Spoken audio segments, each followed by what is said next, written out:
Hello, ayan. Kunin natin yung ating pangatlong sahod. Yes, pangatlo. 6 months pa lang naman ako dito sa pag-reels. Pero kunin natin yung pangatlong sahod sa loob. Tara!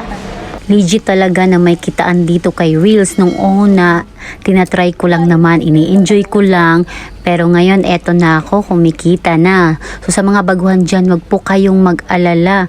Kikita din kayo katulad nito. Basta wag lang kayong sumuko at tuloy-tuloy lang po kung ano ang inyong nasimulan.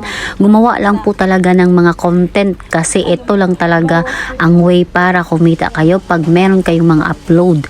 So kailangan lang mag-upload ng mga engaging na video kasi sa pamamagitan ng iyong video, dyan po kayo babayaran. Sa susunod, video mo naman ang papanoorin ko na nagwi-withdraw ka na din katulad nito.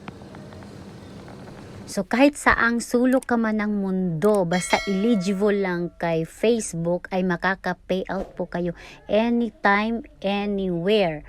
So napakadali lang po guys, huwag po kayong panghinaan ng loob, tuloy-tuloy lang po at siguradong makaka-payout din kayo.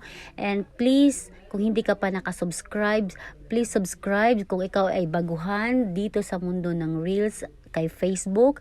Well, para sa iyo po ang aking mga video kasi tinuturo ko po lahat ng aking experience at nalalaman para po sa mga baguhan. So, please subscribe and hit ng notification bell para updated po kayo sa bagong video yung i-upload ko.